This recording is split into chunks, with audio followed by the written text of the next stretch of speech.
तो हेलो दोस्तों, आज अपन को पढ़ना है फिजिक्स से प्रतिरोध किसे कहते हैं, इसका मात्रक एवं विमीय सूत्र लिखिए। तो सबसे पहले अपन को क्या पता होना चाहिए कि प्रतिरोध कहाँ पर लगता है। तो प्रतिरोध जब किसी भी धातु मन या फिर किसी भी तार या किसी भी चालक तार में जब धारा को प्रवाहित किया जाता है तो उसके मार्ग में जो रुकावट आती है उसको अपन क्या कहते हैं, प्रतिरोध कहते हैं।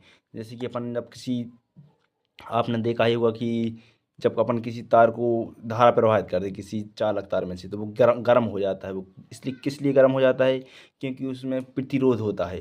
जो प्रतिरोध होता है वो उसके कारण वो प्रतिरोध क्या करता है, उस चालक तार में बहने वाली धारा का विरोध करता है, जिस उसमें क्या हो जाती है, ऊष्मा उत्पन्न होती है। तो जिस कारण वो क्या होने लगता है, गर्म होने लगता है। इसका एक सबसे अच्छा उदाहरण है हीटर।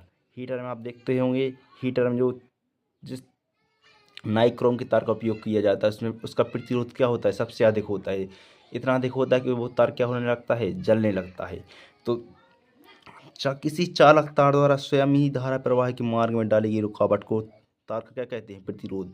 क्योंकि वो देखो, वो चालक तार मतलब जिसमें धारा प्रवाहित हो रही है, तो उसी तार द्वारा क्या होता है, तो यहाँ पर क्या किसी चालक तार द्वारा स्वयं ही उसी तार द्वारा स्वयं ही उस धारा प्रवाह के मार्ग में क्या डाली जाती है, डाली गई रुकावट को क्या ही करते हैं, प्रतिरोध कहते हैं।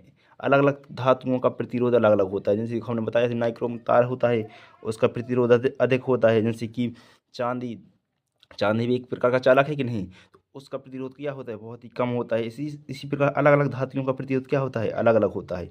प्रतिरोध का मात्रक क्या है, ओम। इसे किससे नापते हैं, ओम से। अब ओम को अपन ओम देखो, सबसे पहले अपन उसको किस किस तरह लिख सकते हैं, प्रतिरोध बराबर क्या होता है, बी अपॉन आई। तो विभव का मात्रक क्या होता है, वोल्ट, और आई एम्पियर का मात्रक, धारा का मात्रक क्या होता है, एम्पियर। ठीक है, तो अपन इसको किस तरह लिख सकते हैं, वोल्ट पर एम्पियर। अब देखो, वोल्ट को अपन क्या लिखते हैं, जूल पर कूलम, और एम्पियर को एम्पियर। अब देखो, जूल क्या लिखते हैं, बलगुणा विस्थापन, और कूलम क्या लिखते हैं, एम्पियर पर सेकेंड पर एम्पियर। ठीक है, तो अपन को बल का, अब बल को क्या लिखते हैं, द्रव्यमान गुणा त्वरण, और द्रव्यमान गुणा विस्थापन यहाँ पर पहले से है। यहाँ पर एम्पियर एम्पियर दो हो तो ये एम्पियर स्क्वायर हो गया। ठीक है, यहाँ पर लिख दिया अपन ने क्या, सेकेंड। अब देखो, द्रव्यमान को अपन एम लिख दिया, त्वरण का मात्रक होता है M L T minus two, और विस्थापन का क्या होता है, एल। और देखो यहाँ पर समय का क्या लिख दिया, टी, और एम्पियर क्या हुआ, एम्पियर स्क्वायर। अब इसको अपन व्यवस्थित ढंग से लिख लेंगे। क्या, यहाँ पर डबल एम है तो यहाँ पर क्या हुआ, एम स्क्वायर। और यहाँ पर देखो, एक एल यहाँ पर है, और देखो एक एल यहाँ पर है, तो क्या हो गया, एल टू। तो यहाँ पर क्या लिख दिया, एल स्क्वायर। और देखो यहाँ पर टी का मान कितना है, ऋण टू, और जब एक टी नीचे है बट्टे में, जब ऊपर जाएगा तो क्या किसका हो जाएगा, ऋण का, तो क्या हो जाता है, ऋण थ्री टी।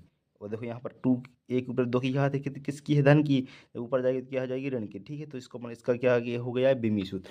इस तरह आपको इसको करना है। ठीक है, आप इसको अच्छी तरह से लिख लें, बहुत ही इंपॉर्टेंट क्वेश्चन है, आपकी परीक्षा में बार बार पूछा जाता है।